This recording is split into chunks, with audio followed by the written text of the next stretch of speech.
भाभी पारे माने आमको केते क्वेश्चन केते माने आंसर देबाक पड़ुची घरे जे कोन पई जाउछु सब दिन स्ट्राइक एते थरो कोन पई होउची तम रिजल्ट बाहरुनी अन्य माने पोस्टिंग पैसलेनी होय तो तमर रिजल्ट हेइनी तमे मिछ कहउछो घरे कहि के जाउछ एमिति भी हमको सुनिबाक मिलुची कोन पई हम ए सब आंसर देबु आमे को पाठ पढिनु जदि चेयरमैन किंबा सरकार कर्णपात न कले आमे एठी बसिबु जते दिन पर्यंत सुनि नाते हम एठी ही बसिथिबु। धन्यवाद। बर्तमान जहाँ शुणुले ये थिला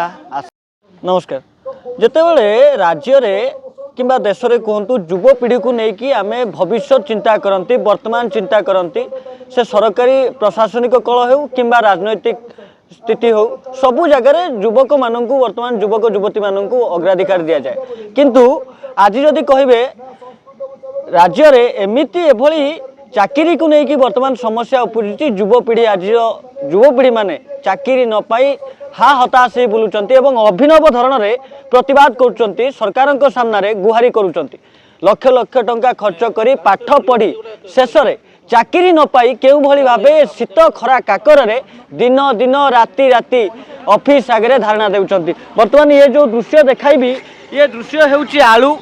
पियाज एटी सबु प्रकार परिवार रही आपण माने देखि पारुथिबे एवं ए परिवा को से माने बिकी अभिनव धरण में धारणा देइचंती एवं ये केवल अस्थायी धारणा नुहे एक स्थायी धारणा जदि कहबे किछि दिन पूर्व OSSC रो उड़िया जो आशायी शिक्षक संघ थिला से माने बसिथिले किछि दिन से माने बसिला परे तांकु मध्य डिभी मिलिला किंतु एबे जदि कहबे संस्कृत विभाग रो जो आशायी शिक्षक अछंती से माने आसी अभिनव धारण में प्रतिवाद करुचंती। आपण परिचय देबे कोन कहिबे आपण माने अभिनव धरण रे परिवा बिकुचंती काहे की बिकुचंती? सर मो ना होचे आशीष पंडा मु संस्कृत LTR आशाई आमर परीक्षा हेलानी मे 17 तारिख रु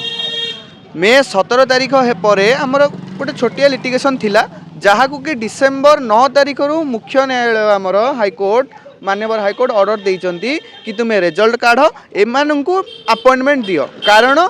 आम राज्य रे थिबा हाराहारी शिक्षक एवं छात्र भितर जो परस्पर अनुपात रही बहुत कम रही बहुत कम तेणु करी से गैपटा को फिल करने तुम शीघ्र अपॉइंटमेंट कर शिक्षक मानक किंतु ये गालुआ संस्था कौन करुच्ची ना कहूँ आम फेज वाइज देवु एटा कौन इलेक्ट्रिक गाँ इलेक्ट्रिक कम चलती यही फेज है साहिर यही फेज है पुणी आर साहिर आउ गोटे फेज हम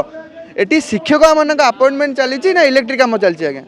जदि कहबा गोटे ट्रेंड साजिगलानी जेते पर्यंत आपण माने पार्टी न खोलिबे सेते पर्यंत आपनको चाकरी मिले धारणा रे बस भोक उपास रे बस शीत काकर बस चाकरी आज्ञा ए कमिशन होची अपारग कमिशन मते लागुची एमाने गोटे गोटे रिक्विजिशन बॉडी हेबार योग्यता एमानक पारे नाही एग्जाम कंडक्ट करिवार योग्यता एमानक पाखरे नाही कारण देखिबे सबु प्रति सप्ताह को विभिन्न स्ट्रीम एवं विभिन्न काढ़ीथिबा केबे केबे केबे CGL आसुची केबे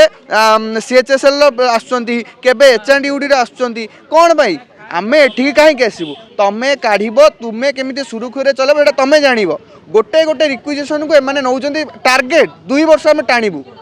सरकार बढ़ेले 32 वर्ष रु 42 वर्ष कले जनकर शिक्षक हबार दायित्व माने जेकोसी चाकरी करूँ चाकरी बयस सीमा बढ़ेगी 32 रु 42 कले एमाने करचंती आमे 2 वर्ष 3 वर्ष लेखा गोटे गोटे गोटे रिक्वेशन टाणीबू कौन पाई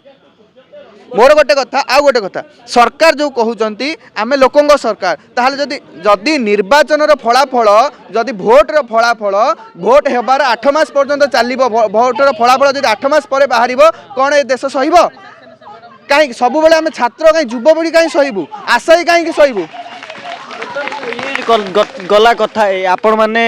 बसिलेनी राति राति बसिलेनी चेयरमैन को कान रे कथा पड़िलानी कि नहीं चेयरमैन कहउचंती आज्ञा ओवरलैपिंग हेची आमे सेकंड फेज रे दबु एटा फेज वाइज चलची काम आपण को स्लोगन चेयरमैन को कान रे बाजुची आज्ञा जानिनु आज्ञा दुई जण उभय चेयरमैन और सरकार आम पई कर्णपात दउना टोटली आम पई कान बुझी देइचंती। धन्यवाद। जहाँ वर्तमान प्रतिक्रिया रखुले देशर युवपीढ़ी राज्यर युवपीढ़ी आज के भाव चाकरी न पाई निजुक्ति न पाई वर्तमान राज रास्तार बसी ये हूँ तार करुण कहानी आम पाखे अच्छा आउ जड़े महिला कथा पाखक जा मैडम आप परिचय देते ममता मिश्र मो LTR संस्कृत आसे कौटू आसी धारणा बसी केते दिन ମୁଁ 3 ଦିନ ହେଲାଣି ଏଠି ଆସି ବସିଛି। ମୋ ଛୋଟ ପୁଅ 3 ବର୍ଷର ପୁଅକୁ ସବୁଦିନ ଛାଡ଼ିକି ଆସିଛି 3 ଦିନ ହେଲାଣି। ମେ 17ରୁ ପରୀକ୍ଷା ଦେଲୁଣୁ ଆମେ 8 ମାସ ହେଇଗଲାଣି ପାଖାପାଖି। ଆମ ରେଜଲ୍ଟ ବାହାର କରୁନାହାନ୍ତି। ଡକୁମେଣ୍ଟ ଭେରିଫିକେସନ୍ ବି ସରିଲାଣି ଆମର।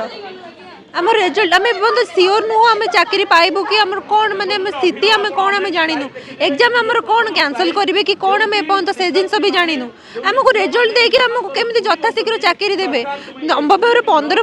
ବେଳଠୁ ସମସ୍ତଙ୍କୁ ଚାକିରି ଦେଲେ। ଆମେ କ'ଣ ପାପ କରିଥିଲୁ ସେମାନଙ୍କର? ଆମେ କ'ଣ ପାଇଁ ଚାକିରି ମିଳିଲାନି? ଆମେ ତ ସେମାନଙ୍କଠୁ ପୂର୍ବରୁ ଏକ୍ଜାମ୍ ହେଲା, ତାହେଲେ ଚାକିରି କ'ଣ ପାଇଁ ଦେଲେନି ଆମକୁ? ଜଣେ ବିବାହିତ ମହିଳା ଘର ପରିବାର ଶ୍ୱଶୁର ଘର ବାପ ଘର ଛୁଆ ପିଲାଙ୍କୁ ଛାଡ଼ିକି ଆସିକି ପଡ଼ିଛନ୍ତି, କେମିତି କେତେ ଦୁଃଖ ଲାଗୁଛି? ଦୁଃଖ ତ କଥା ମାନେ ଆପଣ ଭାବିପାରିବେନି ମାନେ ଆମକୁ କେତେ କୋଶ୍ଚିନ୍ କେତେ ମାନେ ଆନ୍ସର ଦେବାକୁ ପଡୁଛି ଘରେ ଯେ କ'ଣ ପାଇଁ ଯାଉଛୁ ସବୁଦିନ ଷ୍ଟ୍ରାଇକ୍ ଏତେ ଥର କ'ଣ ପାଇଁ ହେଉଛି ତମ ରେଜଲ୍ଟ ବାହାରୁନି ଅନ୍ୟମାନେ ପୋଷ୍ଟିଂ ପାଇସାରିଲେଣି ହୁଏତ ତମର ରେଜଲ୍ଟ ହେଇନି ତମେ ମିଛ କହୁଛ ଘରେ କହିକି ଯାଉଛ ଏମିତି ବି ଆମକୁ ଶୁଣିବାକୁ ମିଳୁଛି କ'ଣ ପାଇଁ ଆମେ ଏସବୁ ଆନ୍ସର ଦେବୁ ଆମେ କ'ଣ ପାଠ ପଢ଼ିନୁ ଯଦି ଚେୟାରମ୍ୟାନ୍ କିମ୍ବା ସରକାର କର୍ଣ୍ଣପାତ ନ କଲେ ଆମେ ଏଇଠି ବସିବୁ ଯେତେ ଦିନ ପର୍ଯ୍ୟନ୍ତ ଶୁଣି ନାହାନ୍ତି ଆମେ ଏଇଠି ହିଁ ବସିଥିବୁ। धन्यवाद। बर्तमान जहाँ शुणुले ये थिला आशायी संस्कृत शिक्षक मानकर प्रतिक्रिया एवं तांकर दुख खाली बाकी रहिला देखा सरकार बा प्रशासन केबे ए कथा को शुणुंट आउ प्रति दया होई तांकर डीवी को प्रदान कर भुवनेश्वर कैमरा पर्सन सोनू मु दिव्य द ब्रेकिंग न्यूज 24।